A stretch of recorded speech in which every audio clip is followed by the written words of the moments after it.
Voilà. Bonjour à tous, bienvenue dans ce nouveau cycle de conférences Women in Design que j'ai le plaisir d'animer et de préparer avec joie chaque mois avec des super intervenants qui nous font le plaisir de partager leurs connaissances, leur expérience, leur vision. Et aujourd'hui, on reçoit Catel Perry, qui est designer RH. Elle va nous expliquer exactement ce que ça veut dire être designer et RH. Mais en tout cas, elle va nous parler d'un sujet qui, je pense, est un sujet clé lorsqu'on a travaillé dans le design, ou qu'on travaille dans le design. C'est la jonction, le pont entre les équipes créatives et les équipes stratégiques. C'est vrai que ce n'est pas forcément toujours une évidence, cette synergie, et pourtant, on travaille ensemble. Et comment on peut encore mieux travailler ensemble, c'est ce que, Catel, tu vas nous expliquer. Donc, je te laisse nous présenter, déjà te présenter. Je pense que tu sauras en parler, te présenter encore mieux que je ne viens de le faire, et puis et d'enchaîner avec ce beau sujet. Voilà. Bien. Bonjour à toutes et à tous. Donc moi, je suis Catel Perry. Je suis en effet designer RH. Alors, j'ai créé mon métier.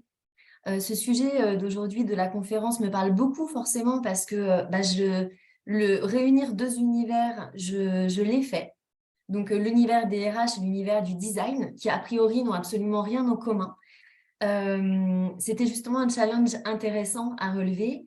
Le fait de pouvoir justement travailler différemment et surtout résoudre en fait des problématiques liées aux collaborateurs et aux collaboratrices dans les entreprises d'une autre manière et donc en les impliquant directement, en les remettant au centre, en étant vraiment dans une approche empathique pour savoir quels sont leurs besoins, quelles sont leurs motivations, comment les remobiliser justement dans les projets. Et pour moi, c'est une vraie source d'engagement et de fidélisation et de rétention des talents. C'est vraiment un des enjeux des entreprises aujourd'hui. Et le fait de pouvoir les inclure comme ça dans la donc, création et donc de co-créer avec eux des processus RH, que ce soit sur la gestion des carrières, que ce soit sur le recrutement ou tout autre sujet RH, permet vraiment de pouvoir justement les remobiliser et redonner du sens justement à leur projet et à ce qu'ils font un petit peu tous les jours et redonner aussi une vraie plus-value justement au métier de RH parce que j'avais remarqué dans toutes mes expériences qu'on mettait beaucoup de choses en place, mais qu'en fait, ils n'y comprenaient pas grand-chose. Et que le désengagement partait quand même de ce point-là. Et voilà, c'est vraiment pour ça que j'ai voulu réunir ces deux univers qui, je trouve, fonctionnent très bien ensemble. Et ça permet vraiment de répondre aux enjeux de performance en plus des entreprises. D'accord, super. Merci, Voilà. Catel. Eh bien, je vais déjà brancher ma batterie, sinon ça va mal se passer. Ou ça va pas se passer du tout. Voilà. Et super, ouais, j'aime beaucoup. Je pense que c'est un sujet effectivement qui est important, qui peut être parfois en fait sans créer de synergie, c'est une source de douleur d'un côté comme de l'autre. Je pense que ça c'est quelque chose, à mon avis, dont tu parleras, parce que on peut se sentir totalement incompris, ne pas savoir parler à des créatifs ou ne pas savoir se sentir compris par des chefs de projet. Ça, c'est vraiment quelque chose qui est à résoudre et qui parfois mène en fait à des clashs qui sont inutiles au lieu de trouver justement la voie commune et la convergence. Tout à fait. Ok, bon, bah écoute, à toi, tu peux partager ta Allons-y. présentation.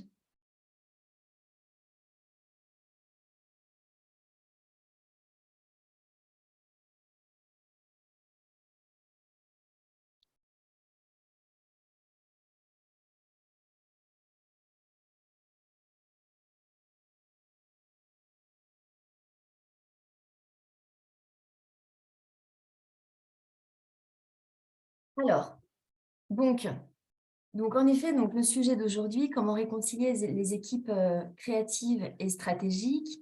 Donc, voilà, merci Lucie de me faire intervenir déjà sur ce sujet qui est passionnant et qui a vraiment été un sujet au cœur de mes problématiques RH de par les entreprises en fait, dans lesquelles j'ai pu évoluer, qui étaient beaucoup d'entreprises justement avec des équipes créatives. Donc, c'est un sujet voilà, qui me tient particulièrement à cœur et comme on le disait, qui peut vraiment être source de douleur et de difficultés. Ça peut aller très, très loin finalement dans le mal-être finalement des collaborateurs qui ne se sentent pas compris et qui n'arrivent pas finalement à travailler ensemble correctement. Mm. Donc, créatif et stratégique, pourquoi et comment réconcilier les deux? Il y a des solutions et on va en parler justement. Donc, les créatifs d'un côté, les stratégiques de l'autre. Vous avez certainement dû tous et toutes, en fait, si vous êtes dans ces deux types de métiers, entendre ce genre, en fait, de réflexion-là. Du côté des créatifs, ça peut être non, je ne vais pas animer en fait une réunion d'équipe. Moi, je suis le créatif et je ne suis absolument pas manager. Je ne sais pas gérer des équipes. Ça peut être aussi des réflexions comme on m'a dit de ne parler et de ne m'adresser qu'à mon manager. Moi, j'avais une idée peut-être sur la prochaine réunion stratégique qui va être tenue, mais en fait, les idées, je les partage déjà à mon manager et je ne peux pas directement aller parler à la responsable de la finance. Ça peut être aussi du côté des financiers. Moi, je construis en fait le budget shopping seul. Merci beaucoup de ta proposition, mais en fait, c'est mon job. Ça peut être aussi faire le book commercial. C'est le travail de la com et absolument pas des équipes design. Voilà, ça peut être le genre en tout cas de réflexion que moi j'ai entendu, qui peuvent être, qui sont assez, je trouve, révélatrices justement de cette non-synergie justement entre ces deux types d'équipes. De par vraiment le fait que l'un et l'autre restent vraiment dans son cadre de métier, dans son cadre de poste, bien délimité, et ils n'en sortent pas. Et pour ceux qui ont l'envie d'en sortir et qui essayent, c'est souvent en face une fin de non-recevoir qu'on va pouvoir entendre, parce que parce qu'il faut respecter soit la hiérarchie, soit le manager, soit le cadre, hein, tout simplement du poste. Donc, c'est très difficile d'aller finalement sur le terrain de l'une ou de l'autre des équipes. Donc, ça, c'est vraiment le constat. Et je pense que voilà, c'est vraiment des situations dans lesquelles on peut, pour beaucoup en tout cas, se retrouver. Donc, aujourd'hui, on s'interroge vraiment sur la fracture qu'il peut y avoir entre ces deux équipes. Qu'est-ce qui les empêche vraiment, finalement, de travailler ensemble? Donc, il y a différentes raisons. Ça peut être des croyances limitantes, des étiquettes. Moi, je sais que pour avoir travaillé dans une marque de jeans prêt-à-porter, je travaillais beaucoup avec des équipes stylistes et il y avait vraiment cette étiquette-là sur le fait que la styliste, elle avait vraiment rien à voir avec toute la partie stratégique de l'entreprise, que c'était pas son domaine d'expertise et que souvent on s'intéressait bien plus, malheureusement, à sa couleur de cheveux qui changeait de temps en temps, plutôt qu'à ses idées pour améliorer des réunions commerciales ou pour améliorer d'autres choses qui sortaient vraiment de son cadre en fait de création.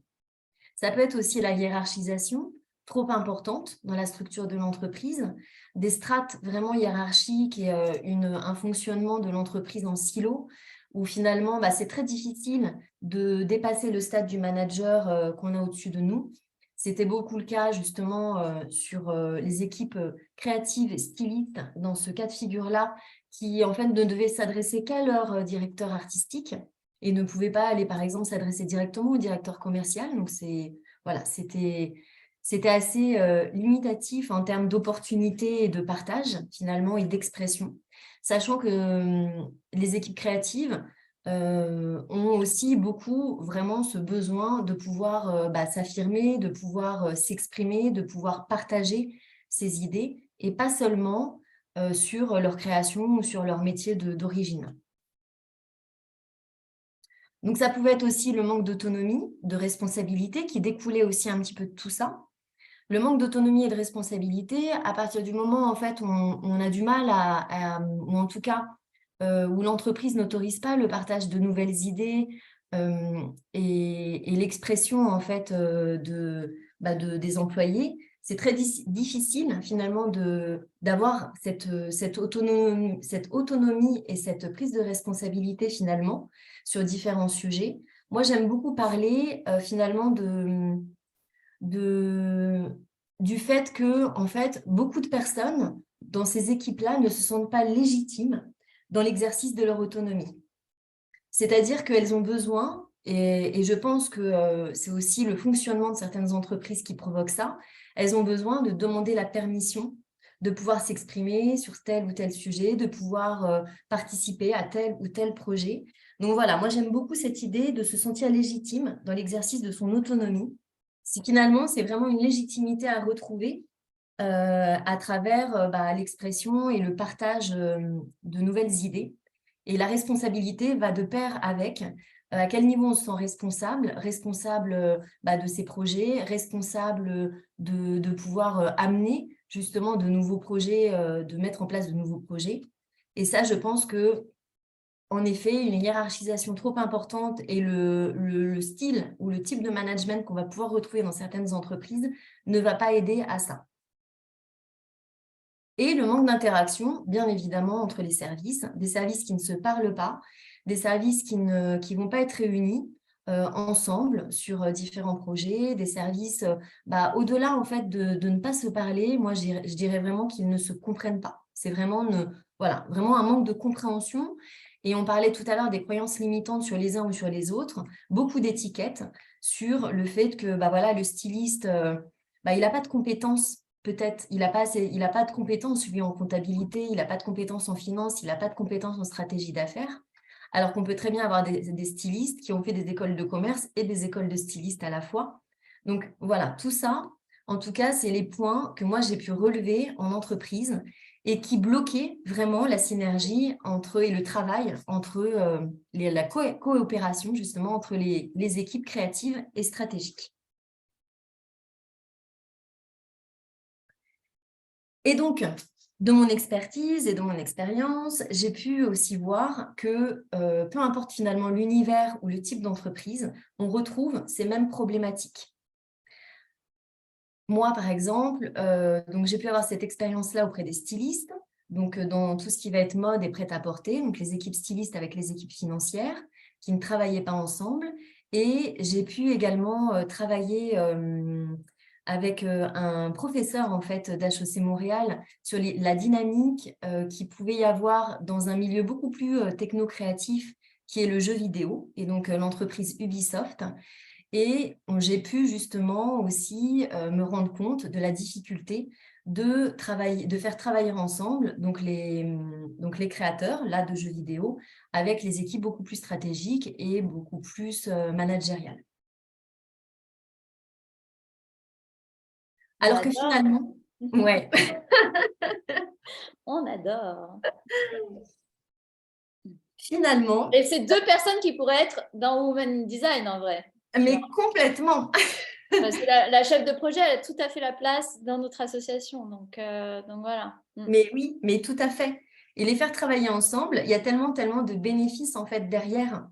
Il y a tellement de bénéfices, ça permet vraiment de pouvoir retrouver finalement du sens dans les métiers, je pense vraiment de chacun, de pouvoir retrouver donc, de la coopération, de l'engagement également sur les projets. Ça permet de décloisonner aussi. Au-delà de décloisonner les compétences, on va aussi décloisonner les idées. Et il y a vraiment des enjeux importants en termes de performance pour l'entreprise et puis de bien-être aussi pour les collaborateurs dans les différentes équipes. Donc, mais l'objectif d'aujourd'hui, c'est de savoir comment faire. Donc, comment finalement arriver à ça? Eh bien, moi, je suis là aujourd'hui pour vous donner quelques débuts de réponse, parce qu'évidemment, on ne pourra pas traiter tous les sujets en profondeur, mais des débuts de réponse.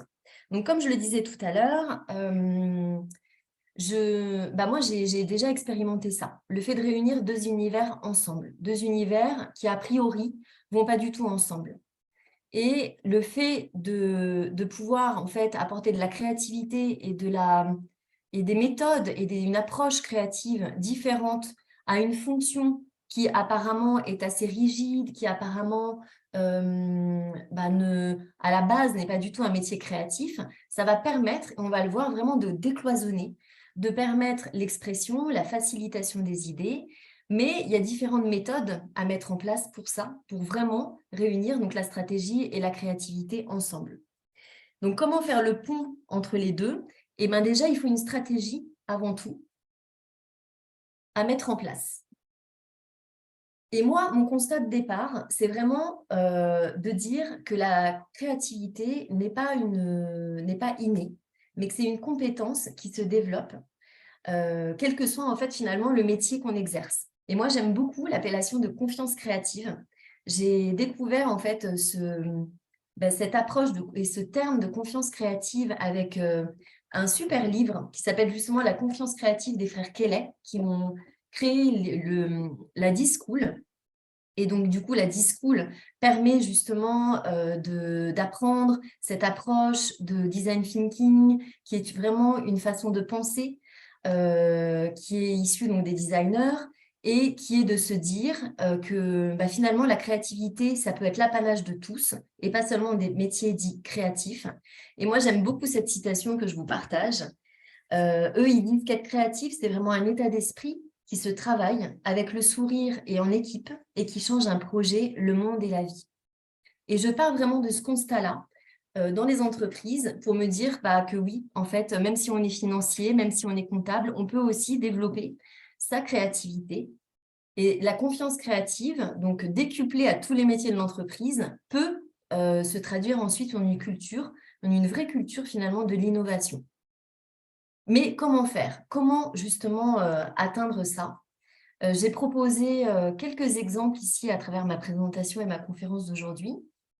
Donc, un premier exemple que je tire de mon expérience chez Ubisoft à Montréal, c'est de se dire, OK, on a une équipe de créatifs, comment on va les transformer en chefs d'équipe et de projet? Donc, chez Ubisoft, c'était vraiment un défi de croissance à l'origine. Voilà, il fallait transformer l'organisation, il fallait vraiment remettre des choses, transformer vraiment le fonctionnement de l'organisation de l'intérieur. Et l'idée, c'était vraiment de faire cette transformation-là. Donc, des créatifs, on va les transformer. Ils restent créatifs, mais on les transforme en des personnes qui vont pouvoir animer des réunions, qui vont pouvoir gérer des équipes, qui vont surtout pouvoir finalement développer le potentiel de leurs équipes, qui vont pouvoir les faire travailler sur des projets. Et ça, c'était pas du tout la base même de leur métier en fait de créatif. C'était juste produire du jeu vidéo, créer les jeux vidéo. Donc ça a été un vrai défi qui a pu être relevé. Et on va voir comment justement, grâce à pas mal de leviers qui ont été mis en place, qui ont été de vrais leviers de réussite pour les équipes, pour le bien-être des équipes, pour l'entreprise en général. Et un de ces leviers-là, c'est le management. Et c'est le leadership créatif. Alors, c'est quoi en fait le leadership créatif? C'est vraiment justement de permettre, de permettre à des créatifs d'utiliser ce qu'ils ont déjà, donc toute leur créativité, pour développer des équipes et aller développer finalement les compétences chez d'autres personnes, faire en sorte que des équipes fonctionnent bien ensemble, faire en sorte de savoir animer des réunions, de savoir les motiver et redynamiser en fait des équipes. Donc, le leadership créatif, c'est un peu ça, c'est vraiment activer la force créative d'une équipe pour mettre au point des solutions. Et donc, pour moi, c'est un vrai levier de réussite, c'est un vrai levier pour justement faire travailler les équipes créatives avec les équipes stratégiques. Le leadership créatif, donc, à travers cet exemple-là, comment on a travaillé? On a travaillé en fait sur 3 points. Le rapport à soi, le rapport à l'autre et l'organisation. Alors, qu'est-ce que ça veut dire? Ça paraît un peu obscur quand on pose les mots comme ça.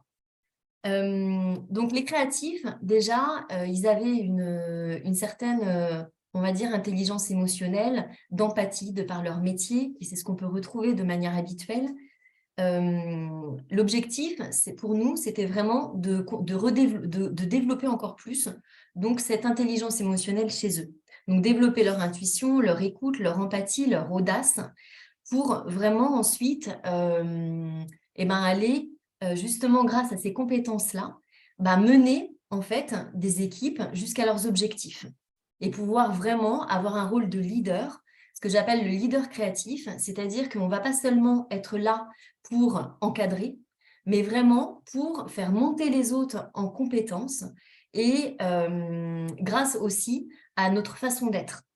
Donc, dans un premier temps, on a beaucoup travaillé donc la façon d'être, la façon, l'état d'esprit donc des créatifs. C'était la première étape. Après, qu'est-ce qu'on a fait? On les a aidés en fait dans le rapport à l'autre. C'est-à-dire qu'on les a aidés à pouvoir reconnaître les défis à relever dans une équipe. On les a aidés aussi beaucoup à se doter de moyens et d'approches pour faire grandir et mobiliser les équipes. Donc là, c'est pareil, on était vraiment dans une dimension très particulière à se dire, en fait, on part de ce qu'on a.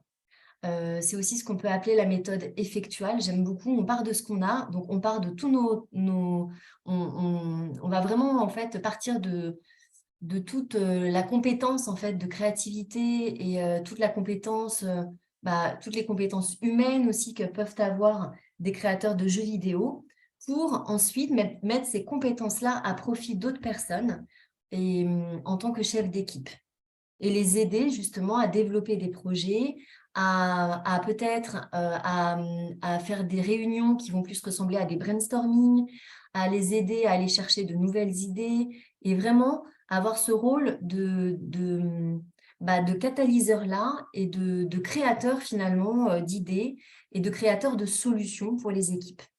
Donc voilà encore une fois, donc comment on aidait justement les créatifs à devenir des gestionnaires d'équipe à travers ce leadership, cette forme de leadership-là. Un exemple, c'est quelque chose qu'on aurait pu mettre en place avec les stylistes. À l'époque aussi, il y avait à l'époque, pour vous donner un petit exemple et que ce soit un petit peu plus concret aussi, un gros book commercial justement à mettre en place donc dans l'entreprise.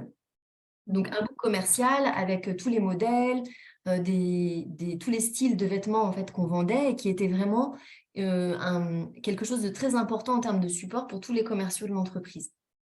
Et à cette époque-là, en fait, une ou deux stylistes s'étaient mises d'accord pour prendre en photo leur modèle, prendre en photo leur travail, parce que c'était quand même elles qui avaient en fait à la base cette sensibilité-là aussi par rapport aux produits, par rapport aux textures, par rapport à aux vêtements en fait qu'elles créaient. Et donc il y en a une qui était assez forte en photo, qui adorait la photo. Et elles ont fait un petit book comme ça, qu'elles ont présenté ensuite aux équipes commerciales et qui ont été hyper emballées. Elles ont fait ça pendant quelques mois et puis finalement, en termes on va dire, d'organisation d'entreprise, donc oui, en termes d'organisation d'entreprise, on est venu les voir et on leur a dit, non, désolé, au final, ça ne rentre pas dans votre fiche de poste. Ça ne fait pas partie de vos compétences. Vos compétences, c'est de créer des vêtements et vous vous en tenez à ça, à vos portants de vêtements, et puis ça ira très bien. Mais on ne déborde pas sur le travail de la communication. Donc, finalement, c'est la communication, le service communication qui a récupéré le fait de devoir construire ce book commercial. Mais qu'est-ce qui s'est passé, en fait? Ils n'avaient pas forcément le temps, ils n'avaient pas forcément la même sensibilité, ils en ont une, mais peut-être différente. Qu'est-ce qui s'est passé? Ça a été pour l'entreprise un budget de 50 000 € par an pour donc externaliser la production du book commercial. Alors qu'au final, moi, avec le recul et par rapport à ce que je vous dis aujourd'hui, on aurait pu faire ce qu'on appelle du reskilling. Alors, c'est un terme qui signifie qu'en fait, on va faire monter quelqu'un en compétence. La styliste, on pouvait lui offrir une formation, ça nous coûtait beaucoup moins cher finalement, pour peut-être aussi prendre les photos. Donc, en plus d'être styliste, avoir ce côté photographe et de pouvoir finalement monter en compétence sur quelque chose qu'elle avait déjà su faire et que déjà elle savait très bien faire et qui lui procurait beaucoup de plaisir et beaucoup de reconnaissance aussi. Donc ça, c'est en ça que c'est important de pouvoir avoir cette vision et de se dire, voilà, quels sont les besoins en fait des équipes, quels sont leurs besoins d'expression, et que ce soit du côté créatif comme du côté stratégique, et on va y arriver après, quels sont leurs besoins, quel va être le mode de reconnaissance aussi des équipes. Nous, en tant que manager, comment on va en fait mettre quelque chose en place en termes de montée en compétences ou d'autres choses pour vraiment que les équipes soient reconnues et qu'on puisse développer aussi des compétences transverses. Donc, on reste toujours sur cette idée de vraiment pas rester cloisonné en fait dans un métier et dans une fiche de poste, mais plutôt d'élargir. Et là, dans cet exemple que je vous ai donné, on était complètement raccord avec non seulement l'idée de faire gagner de l'argent à l'entreprise, mais en plus d'un point de vue stratégique, d'un point de vue comptabilité, tout ce que vous voulez, financier, d'être vraiment beaucoup plus finalement raccord avec le fait que chacun s'engage dans des projets, même si ce n'est pas son métier de base, et ça fait gagner de l'argent à l'entreprise et tout le monde est content. Et il y a beaucoup de reconnaissance. Donc voilà, ça peut être un exemple à donner, voilà, dans comment en fait manager différemment les équipes.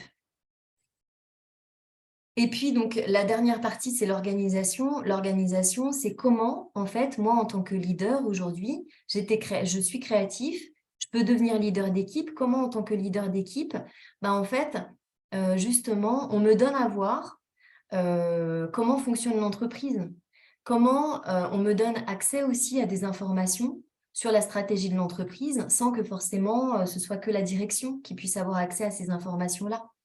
Et comment, moi, du coup, en ayant accès à ce type d'informations stratégiques, je redescends en fait les informations à mes équipes et je leur donne à comprendre, je leur donne à voir en fait comment on fonctionne, comment l'entreprise fonctionne, quels sont nos objectifs et comment on se soude tous, comment on coopère tous pour justement faire en sorte que l'entreprise fonctionne et atteigne ses objectifs. Donc ça, c'est vraiment, voilà, c'est la façon en tout cas dont on a travaillé pour Ubisoft, pour que des créatifs puissent de plus en plus finalement être engagés dans cette vision stratégique de l'entreprise, et non seulement qu'ils soient engagés dans cette vision, mais qu'en plus, ils emmènent tout le monde en fait, et les équipes derrière eux, pour adhérer à cette vision et pour être mobilisés. Catel, est-ce que tu Oui. as eu des retours d'expérience, tu vois, à 6 mois après l'accompagnement que tu leur as fait, la proposition que tu leur as faite? Est-ce qu'il y Ouais. a eu des améliorations, tu vois, notoires dont ils t'ont fait part? Oui, il y a eu des améliorations dans le sens où alors, ça a été bénéfique, ça a été vraiment un cercle vertueux, c'est-à-dire qu'il y a eu des améliorations déjà en termes d'engagement dans les équipes créatives. Parce D'accord. que finalement, les équipes créatives, en tout cas chez Ubisoft, il fallait vraiment les stimuler. Parce que finalement, au-delà de la culture de l'innovation chez Ubisoft, c'était vraiment une culture de l'apprentissage. En fait, on apprend tout le temps. Quand on a fini sur un projet, qu'on a terminé d'apprendre, on passe sur un autre projet. Et donc, en fait, déjà, d'un point de vue créatif, c'était vraiment des équipes qui devaient toujours se nourrir d'idées et pouvoir continuer comme ça à être stimulées en termes de créativité. Mais en plus, ça a permis vraiment de maintenir finalement la mobilité de certaines personnes qui, au début du projet, on avait quand même, il y avait un petit turnover dans les équipes de créatifs. Alors, il n'était pas non plus immense, mais je sais qu'au début du projet, il y avait une équipe notamment où il y avait quand même 2 personnes qui étaient, voilà, qui cherchaient ailleurs et qui s'essoufflaient, en fait. Il y avait vraiment un processus un processus d'essoufflement dans, oui, en fait, moi, c'est toujours un peu la même chose. Et moi, si c'est toujours la même chose, ça ne me va plus. Et il faut vraiment que je puisse voir étendre finalement mon champ d'expertise, même si ce n'est pas forcément quelque chose de créatif, mais au moins voilà, que ça me étende mon champ d'expertise. Et ça, c'était vraiment un problème récurrent chez eux. Et Et ça faisait vraiment partie, en effet, de cette culture des créatifs, notamment de jeux vidéo, sur, en fait, on apprend tout le temps et on a besoin d'être nourri par l'apprentissage. Et le Mm. fait justement de leur donner une autre perspective et de leur permettre, en plus de leur travail de créatif, de gérer des équipes, parce qu'il y en a du coup qui se sont retrouvés à animer des équipes, il y en a qui sont passés chef d'équipe, et dans les équipes, c'était pas forcément des créatifs. Mm. C'est-à-dire qu'on a mélangé dans certaines équipes projets des créatifs, et puis je me souviens des personnes qui travaillaient plutôt sur la partie marketing, un peu plus stratégique en fait de l'entreprise. Et le fait de pouvoir les mettre en position comme ça, de driver une équipe et de mobiliser une équipe et de résoudre, de gérer des conflits dans l'équipe, de savoir résoudre des problèmes, ça a été quelque chose de très stimulant et de très réengageant en fait pour eux. Ok, d'accord, très bien. Voilà. Donc il y a Merci. vraiment eu cet effet-là de permettre de retenir des gens, De, dans ouais, de l'entreprise, fidéliser nos talents, quoi. de fidéliser les talents. Exactement. Tout à Parfait. fait. Et Dieu sait que c'est difficile de recruter, donc, C'est ça. Et donc souvent quand on sur des recrute, postes comme c'est ça, pas une question de uniquement recruter, c'est aussi garder à long terme. Comme dans une relation, ouais, c'est la même chose. la même chose. Exactement. Et quand ça s'essouffle, c'est la même chose. Il faut savoir se réinventer Mm. et réinventer le mode d'organisation. Et pour le coup, là, c'était vraiment le mode de management, en fait. Oui, Et d'accord. le mode d'encadrement. Voilà, c'est vraiment en plus des personnes voilà, qui vont pas être dans quelque chose de très rigoureux, de trop rigoureux et de trop rigide. C'est compliqué. Et comme je disais tout à l'heure, c'est vraiment, et les créatifs, et j'ai retrouvé la même chose en fait dans la mode, ils ont besoin en fait de leur espace d'expression. Et l'idée, c'est vraiment de leur donner de l'espace. Et moi, il y a bien une chose que j'ai comprise, c'est qu'il ne suffit pas de leur donner de l'espace dans leur métier, d'agrandir leur espace de création, agrandir les portants, agrandir le bureau. Non, il faut donner de l'espace dans les idées, en fait. Donc, ça veut dire, ouais, moi, en fait, j'ai remarqué, j'ai vu le cas donc, dans la mode, j'ai remarqué que il y a une mise en produit, en fait, de vêtements qu'on crée pour la femme, qui donne une image de la femme, en fait, qui nous ressemble pas trop. On trouve que ça ressemble de moins en moins à ce que l'entreprise veut projeter comme image de la femme. Donc, la styliste peut avoir ce genre de réflexion. L'idée, c'est vraiment de pouvoir aller voir finalement l'équipe financière et de dire est-ce qu'on peut peut-être faire une analyse de marché? Moi, j'ai commencé. Est-ce qu'on peut la mettre en commun? Bien Est-ce qu'on sûr. peut travailler voilà, sur une mise en commun de ça? Parce que moi, j'ai mes idées, ma sensibilité, vous avez la vôtre. Et l'idée, c'est de ne pas être cloisonné par le directeur artistique, en fait, qui recueille les idées et puis après qui les transmet ou pas. Et souvent, il ne les retransmet pas sur ce genre de choses. Quand ça Et dépasse ça. j'ai Mm. une autre question. Lorsque les gens sont bloqués un peu dans leur ego, comment tu Ouais, déverrouilles ça? Parce que c'est, je veux dire, un ego, on en a tous un. ouais. Et le je suis parfait, les autres ont tort, ça peut Mm. être quelque chose, bon, enfin je le résume et je le vulgarise, mais Mm. ça peut être l'élément vraiment très bloquant à apporter une solution idéaliste, Ouais. ou idéalisée. Et comment on peut justement déverrouiller cet ego de créatif ou de stratège? C'est une excellente question. C'est une excellente question parce qu'en effet, c'est souvent la guerre des égos qui fait que ça ne fonctionne pas. Et donc, du coup, l'idée pour déverrouiller finalement ça, c'est vraiment l'objectif, c'est de faire comprendre au directeur, c'est souvent au niveau des directions qu'on retrouve ces égos-là, mais c'est de leur faire comprendre que ça peut fonctionner. Et leur faire comprendre, c'est expérimenter. C'est expérimenter une fois sur un projet, la façon dont justement les bénéfices qu'ils peuvent en rapporter. Souvent, la guerre d'ego, moi je l'ai bien vu, ça a été le cas par exemple entre un service com un jour justement et un service artistique. C'est en fait, non, en effet, moi le travail qu'on va faire, c'est notre idée et puis on va certainement pas mélanger l'idée. C'est à nous que va revenir la gloire du projet. Mhm. Et c'est vraiment d'expérimenter et c'est ce que j'appelle la prescription réciproque. C'est-à-dire qu'on peut, sur un projet qui peut être minime, qui peut pas, on commence vraiment avec un projet qui est de faible envergure, ça peut être très bien juste au début, on a, par exemple, les financiers peuvent avoir un problème, ils bloquent, ils n'arrivent pas à faire, je ne sais pas moi, leur budget, le budget de la prochaine collection. Ce que j'ai fait une fois, c'est de dire, OK, on va juste travailler sur la réunion. La réunion, on va se dire que dans cette réunion-là, bah, pour une fois, le directeur artistique va venir avec une ou un styliste. Donc déjà, on décloisonne un petit peu. Généralement, ça, c'est assez bien accepté parce que ce n'est pas un gros projet d'envergure, on ne se vole pas les idées. Voilà, c'est vraiment comment amener d'un point de vue culturel, culturel, l'idée que déjà, on va avoir donc, les créatifs et les stratégiques dans une même réunion.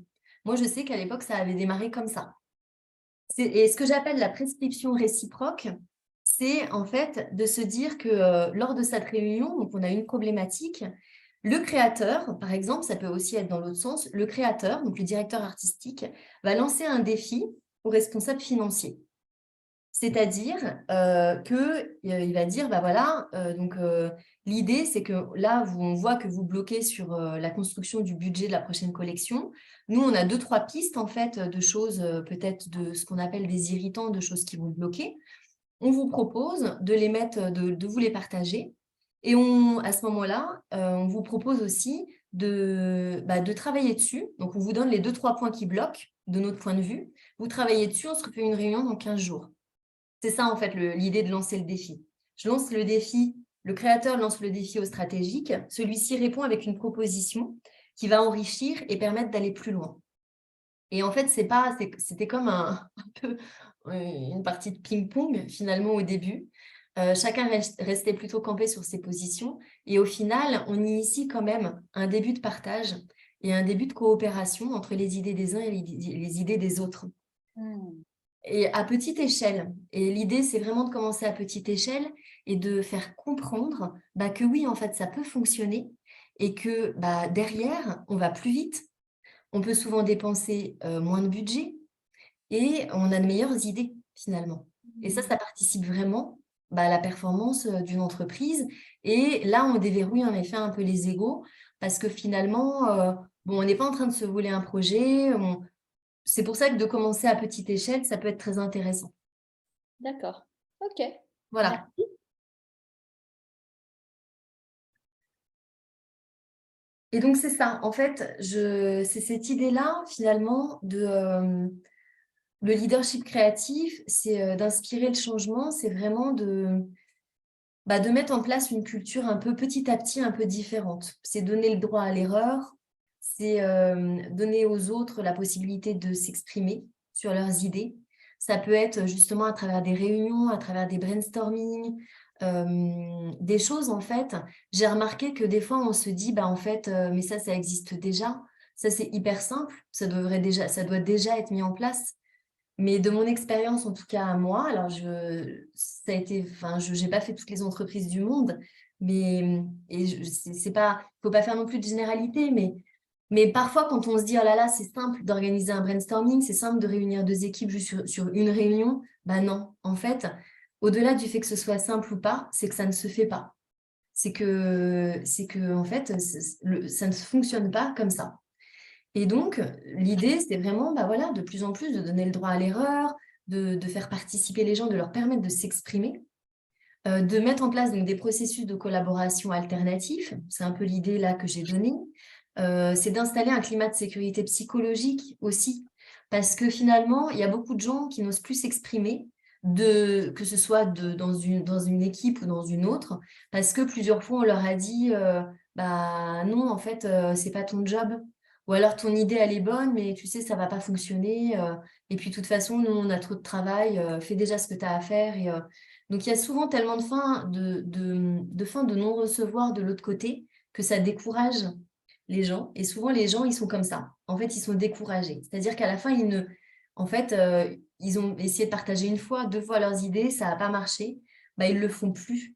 Ils le font plus et puis ils se mettent dans une position beaucoup de passivité finalement, de passivité à juste regarder les problèmes et à se dire ah bah ouais bah tiens ça on aurait pu le résoudre comme ça aurait pu marcher parce que tiens j'avais cette idée-là, j'aurais pu lui partager. Bah non mais en fait ça fonctionne pas, ils veulent pas nous écouter, bah on dit rien. Donc on se met dans une posture de plutôt passive. Donc, c'est en ça, le climat de sécurité psychologique, c'est aussi un rôle important pour les managers. Ça rejoint vraiment cette dimension d'intelligence émotionnelle pour moi, en fait, d'écouter, juste d'être là pour écouter, d'être là pour conseiller, d'être là pour de se mettre à la place de l'autre, donc d'être vraiment empathique, en fait, dans ce que l'autre peut ressentir ou pas. Donc, voilà, c'est les bases en fait de ce type de leadership qui peut nous aider vraiment à réunir aussi, à mieux faire travailler les deux équipes ensemble. Excellent, d'accord. Et puis là, donc j'ai beaucoup parlé donc, des créatifs qui deviennent des gestionnaires d'équipe. C'est aussi le cas dans l'autre sens. Le cas dans l'autre sens, donc je l'ai plus vu donc dans le prêt-à-porter, dans la mode textile. C'est aussi, bah oui, on peut aussi aider les stratégiques à devenir des leaders de projets créatifs. Alors, je l'ai écrit comme ça. En tout cas, à participer à des projets où ils vont pouvoir aussi exprimer leurs idées et peut-être exprimer ce côté faire émerger un côté créatif qu'ils ne soupçonneraient même pas. Mais pour ça, il faut les mettre aussi en situation. On rejoint toujours, il y a un vrai sujet d'acculturation pour moi aussi dans l'entreprise, si on veut pouvoir faire ça. Parce que en fait, on part souvent du parti pris que l'entreprise, elle est créative et innovante du fait même d'être dans un domaine d'activité qui fait que on crée des choses, que ce soit des jeux vidéo ou des vêtements, on travaille avec des créatifs, on est de ce point de vue-là déjà super innovant. Mais en fait, l'innovation, elle commence à la base, elle commence avec les gens. Et l'innovation, c'est l'innovation dans la façon de communiquer, de se parler, dans la façon de s'écouter. C'est l'innovation organisationnelle. C'est de quelle manière, en fait, on va mettre en place des projets qui vont faire participer différentes équipes et faire travailler les créatifs et les stratégiques ensemble. Donc, c'est vraiment, il y a vraiment une question d'acculturation très importante et qui n'existe pas forcément, même si l'entreprise est créative de par son domaine d'activité. Et donc là, en effet, un des leviers pour moi de réussite pour amener des équipes stratégiques financières, comptables ou autres, ou marketing, peu importe, à déployer un peu plus de créativité et à travailler finalement autrement, c'est vraiment une façon de penser, une différente, c'est la gestion de projet et une gestion de projet transverse pour le coup. Et là, il y a 3 idées donc à travers ça. Donc tout à l'heure, j'en ai parlé, la prescription réciproque. C'est voilà, on lance donc là, on peut faire l'inverse. Le stratégique lance un défi à une équipe créative sur une problématique qu'il n'arrive pas à résoudre. Et les deux travaillent ensemble et s'enrichissent finalement avec leurs idées respectives pour trouver la solution ensemble. Parce que bien souvent, si on reste finalement sur sa fiche, moi je sais que c'était même en termes de déplacement, en termes de comment on prend l'espace. Moi, dans l'entreprise, donc dans la mode, il y avait vraiment un étage réservé aux équipes financières et l'équipe créative était à l'étage au-dessus. Et mon Dieu, c'était tellement rare que les uns se déplacent pour aller voir les autres descendre ou montent l'étage. Rien que ça. Et rien n'était fait, rien n'était proposé. Et je pense que c'est ça aussi un vrai levier de réussite pour les mettre en réunion ensemble et vraiment les faire les engager sur des projets qui ne sont pas forcément leurs projets à eux. Donc pour ça, il faut aussi dégager du temps, dégager de l'espace. Et la notion d'espace, je pense qu'elle est très importante. Les brainstorming interservices, donc évidemment, ça passe par là, par des échanges, par la mise en place d'un nouveau projet. Et tiens, chacun en fait va apporter des nouvelles idées et on va vraiment faire des séances d'idéation. Donc voilà, comment on construit une nouvelle idée, comment on va à la solution, comment on la met en place. Et là, je pense que le rôle du manager, j'en parlais juste avant, c'est vraiment un rôle c'est vraiment de permettre l'expérimentation. Et ça, c'est quelque chose qui n'est pas évident. C'est pas évident par rapport au marché, c'est pas évident par rapport au, d'un point de vue, en fait, je vais dire, enfin, d'un point de vue environnement marché, environnement extérieur à l'entreprise. Les stylistes, par exemple, ils sont de plus en plus pressés, ne serait-ce que dans leur espace créatif, parce qu'on enchaîne, parce qu'il y a un enchaînement en fait de collections. Avant, il y avait deux collections par exemple par an. Maintenant, il y en a 4, parce qu'il y a les mini-collections, parce qu'il y a les capsules. Et que du coup, même eux, dans leur espace créatif, il faut qu'ils aillent à toute allure et qu'ils n'ont même plus le temps finalement parfois de se poser et de se dire, OK, on fait un brainstorming, on réfléchit, ça a bien marché, ça a bien marché, pas bien marché. Qu'est-ce qu'on fait à la prochaine étape? Donc, il y a cette difficulté-là aujourd'hui dans certaines entreprises d'avoir les employés qui sont pris dans un certain engrenage de réactivité et de performance, même excessive.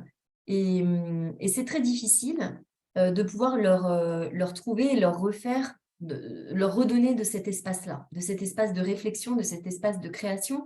Et pourtant, on revient à cette idée d'essoufflement, on ne garde pas les talents de cette manière-là en les pressant finalement comme des citrons.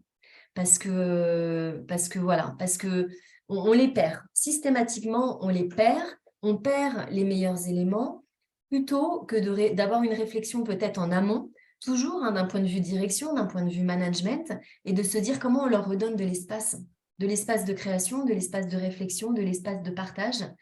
Comment on recrée ça? Comment on réorganise peut-être les choses au niveau des équipes pour justement avoir cette qualité, finalement, cette qualité-là, cette qualité de travail. Donc, voilà. Ce n'est pas toujours évident, hein, parce que Non. même si on aimerait, je pense, et je suis sûre que les équipes stratégiques aimeraient moins pressuriser leur équipe créative, Tout à fait. derrière, ils sont eux-mêmes pressurisés par les clients, par les enjeux budgétaires, par les délais qui se raccourcissent, par c'est pour hier, par on refait pour la énième fois la créa, même si on n'a pas énormément de budget, donc on veut que tu sois extrêmement efficace cette fois-ci. Et en fait, c'est là où en fait la réalité rattrape les vœux et les aspirations d'une meilleure vie commune. Oui. Donc voilà. Maintenant, je pense que, et heureusement qu'il y a eu quand même des révolutions et que avec les balances ton agence, tout ça, il y a eu j'ose espérer qu'il y ait moins d'abus. Je suis un peu éloignée maintenant du monde de l'agence, mais j'ose espérer qu'aujourd'hui, les choses ont évolué ou commencent à vraiment évoluer. Maintenant, je pense qu'effectivement, ça reste quand même un challenge de tous les temps et ça reste propre à l'homme d'avoir des peurs, hein, tu vois, donc, et d'être parfois rattrapé par son instinct de survie. Et par instinct de survie, je vais dans le fight et je joue les bourreaux, tu vois. Donc voilà. Mais tout à fait, je suis tout à fait d'accord avec toi et c'est pour ça que je suis convaincue et j'ai pu observer que ça fonctionne, que ce qui peut justement fonctionner malgré un contexte économique parfois justement qui peut rester compliqué, c'est de commencer vraiment, vraiment la notion des petits pas en fait. Oui, Et tout à fait. d'insuffler, alors moi, je me positionne vraiment en tant que RH, mais d'un point de vue RH en tout cas, c'est vraiment bah, et je l'ai bien vu, des fois, c'est des petites choses qui fonctionnent. Et la reconnaissance, c'est un levier en fait immense. Et on pense encore trop que la reconnaissance n'est que financière, mais la reconnaissance, elle passe vraiment je reprends vraiment cette notion-là qui pour moi est tellement importante à remettre au cœur du sujet aujourd'hui. Elle passe par redonner de l'autonomie et de la responsabilité aux gens d'un point de vue individuel et d'un point de vue collectif. Mm. Et ça passe par quoi? Ça passe par le fait de les réengager des fois sur des projets, sur un projet, ou alors d'apporter sa contribution lors d'une réunion sur une problématique, de pouvoir, ça passe aussi beaucoup par l'attitude qu'on va avoir vis-à-vis d'eux, c'est-à-dire cette attitude empathique de se dire, en fait, je te comprends. Je sais Oui, que tu es là, je t'ai vu. d'intelligence émotionnelle, en Et fait. tout à fait, exactement. Je suis là, je te comprends, là, c'est peut-être pas possible, mais en tout cas, j'ai entendu ton idée est bonne. Et même si tu es un comptable, ton idée est excellente. Oui, et bien évidemment, c'est un sujet que tu peux amener auprès des équipes créatives, elles en ont besoin. Et c'est vraiment, voilà, et je pense que petit à petit, le fait de mettre ça en place, c'est comme ça qu'on développe cette culture de l'apprentissage et cette culture de l'innovation. C'est en fait comment les gens vont se dire que oui, ils sont reconnus pour ce qu'ils sont et pas seulement pour ce qu'ils font. Et je pense que c'est ça Ah oui, tout à fait, qui est important. Et, complètement. et voilà, et ça permet de se dire, oui, en fait, je suis RH, je peux travailler. Je peux travailler avec des processus créatifs aussi, amener les gens à travailler comme ça. Oui, je suis créatif. Je peux avoir des solutions financières où je me dis, tiens, ça pourrait peut-être marcher parce que, en fait, j'ai pas fait peut-être qu'une école de style, mais j'ai peut-être fait une école de commerce aussi. Et puis même au-delà de ça, Et au-delà je de peux ça, avoir des appétences. exactement. Et des compétences aussi, en tout cas Oui, des aptitudes à réfléchir de ça, manière stratégique. Donc, exactement, tout à voilà. fait. D'ailleurs, on le voit au sein de Women in Design, on est bon Oui, nombre à être indépendants, entrepreneurs. Et c'est quand on a ce statut, on doit user de force commerciale quelque part. tout à fait. Donc Oui, voilà. Mm. exactement. Et oui, donc voilà, je pense vraiment que ça peut passer par là. Super. Et comme je le disais, je terminais vraiment là-dessus, sur au-delà de la culture de l'innovation, c'est comment on en fait une culture de l'apprentissage, en fait. Et ça rejoint vraiment cet état d'esprit de se dire, j'ai envie de continuer à apprendre, j'ai envie de savoir ce que font les autres, c'est s'intéresser à ce que fait le voisin d'à côté, finalement. On n'est pas obligé de se cloisonner tout seul aussi. Mm. Dans ce qu'on est en train de faire, qu'est-ce que fait l'autre? Qu'est-ce qui l'intéresse? Qu'est-ce qui le passionne dans ce qu'il fait? Oui. Comment il le fait? Donc, c'est vraiment, voilà, développer aussi cet état d'esprit-là. Je Ouais. pense que c'est Et important. par la transmission enfin, moi, je me souviens que c'était vachement bien de en fait, excusez-moi, je perds mes mots, mais quand tu parles de la culture de l'apprentissage, c'est aussi transmettre ce qu'on sait à ses équipes et de se former mutuellement.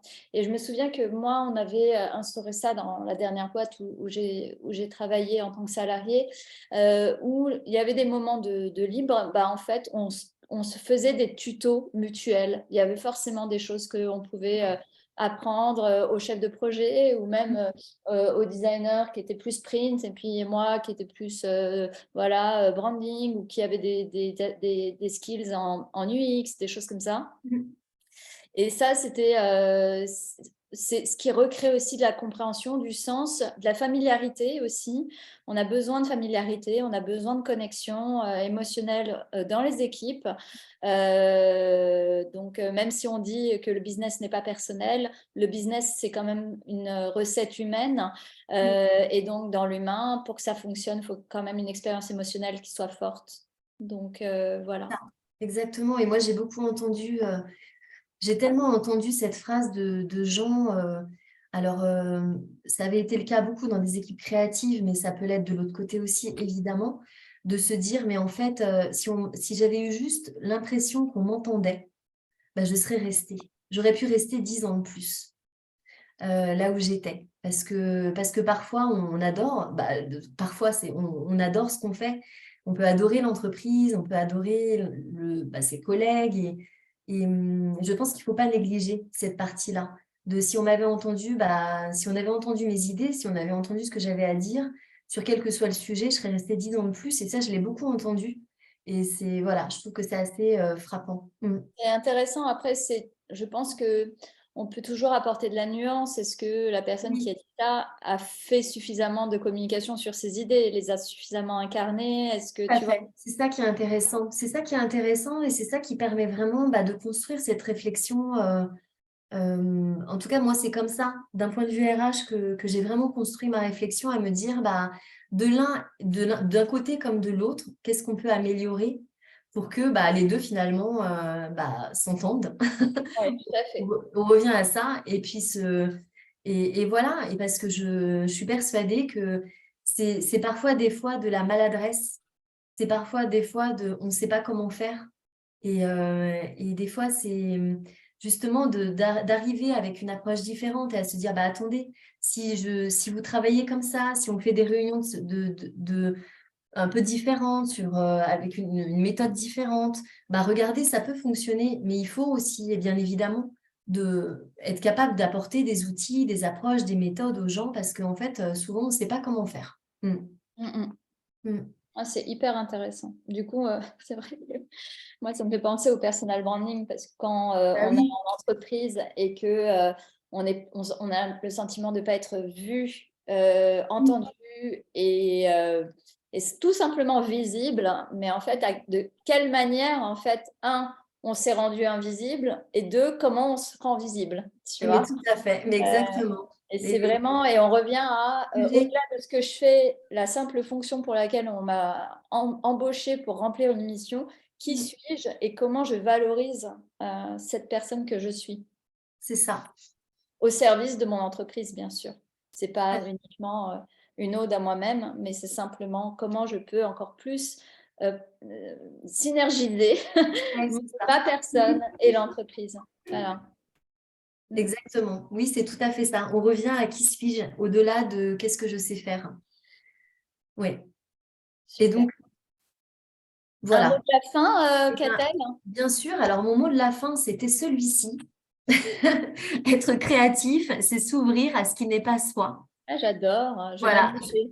Je trouvais que c'était un super mot de la fin pour cette super thématique. Parce que c'est ça. On revient toujours à la base. Pour moi, c'est vraiment ça. C'est ce que tu as dit, Lucie. C'est qui on est, au-delà de ce qu'on fait, et quel est notre état d'esprit et comment on élargit, en fait, comment on s'ouvre nous-mêmes, en fait, à d'autres perspectives, comment on élargit le champ des possibles, comment on réfléchit différemment, peut-être. Donc, c'est vraiment ça. Être créatif, c'est s'ouvrir à ce qui n'est pas soi. Comment on va chercher l'autre dans sa différence aussi. Exactement, et savoir en fait se remettre en question pour encore plus C'est ça. mettre en lumière des facettes qu'on Mm. n'aurait pas soupçonnées aussi chez nous. Tout à fait. Génial. Merci beaucoup, Catel. C'était hyper intéressant, tellement pertinent en plus. Merci, avec plaisir. J'aime beaucoup ce sujet. Voilà. Ouais, Il bah faut ouais, dire beaucoup de c'est choses. génial. Mm. Vous pouvez retrouver Catel sur LinkedIn. Peut-être as-tu un... Ah, mais oui, bien sûr, tu as un compte Instagram, stel.art.rh, il me C'est semble, ça, c'est ça? exactement. Je me souviens. Est-ce que vous avez des questions? N'hésitez pas à me les poser dans le chat et pour qu'on puisse y répondre avant de se dire au revoir et à la prochaine fois. Autrement, vous allez avoir accès bientôt, chaque fois je le dis chaque mois, au replay.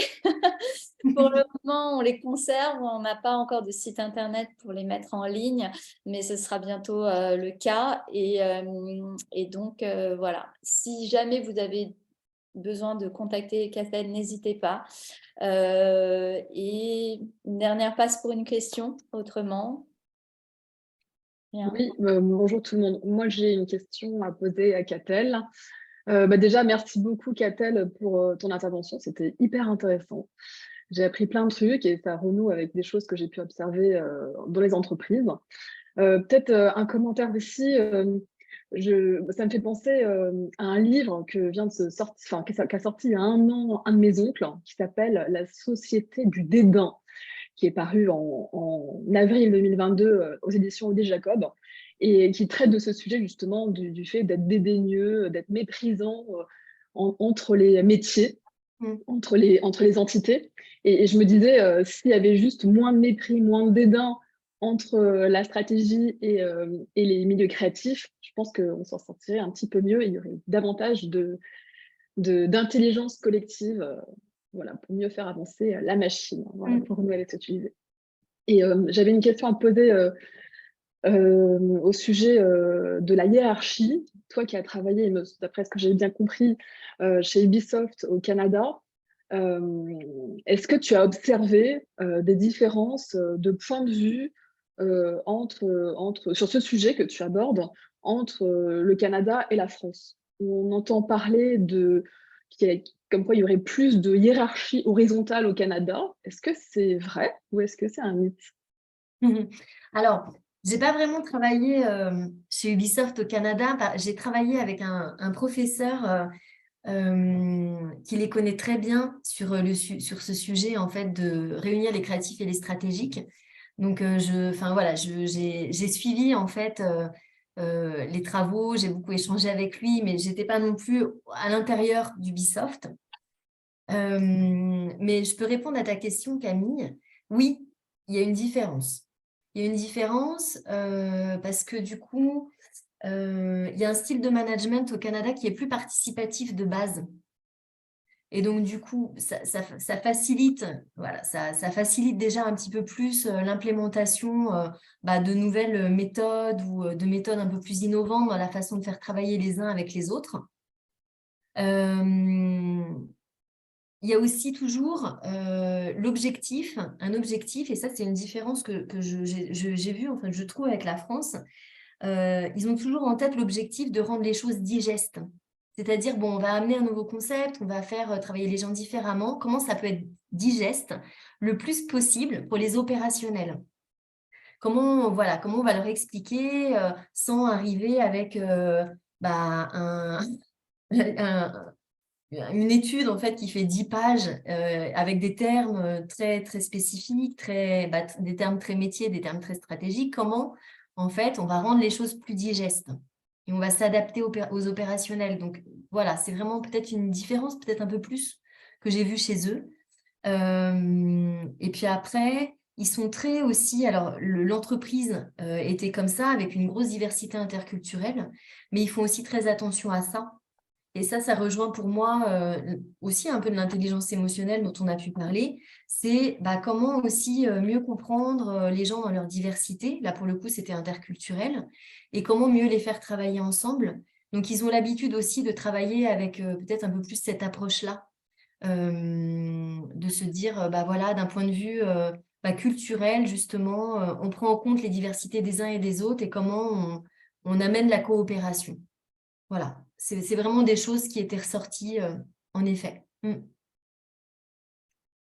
Oui, parce qu'effectivement, moi, j'ai pas mal ressenti de cloisonnement et qu'il n'y a pas vraiment de transversalité entre les pôles de ce que j'ai vécu, en tout cas. Du coup, ce qui peut créer des incompréhensions et des tensions qui sont vraiment délétères et c'est dommage pour l'ensemble de la structure. C'est dommage. Ouais. Donc, ce serait bien de travailler plus à ça et de s'ouvrir davantage.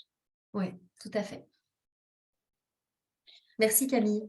Merci Camille, merci tout le monde. On va clôturer la conférence. Je te remercie de nouveau, Catel. Merci pour votre présence aussi. Et dès que les replays seront disponibles, vous serez avertis dans tous les cas. Je vous souhaite une excellente fin de journée, après-midi plutôt. Et je vous dis à bientôt. Merci beaucoup. Merci à toutes. Très bonne Merci journée. beaucoup. À bientôt. Très bonne journée. Au revoir.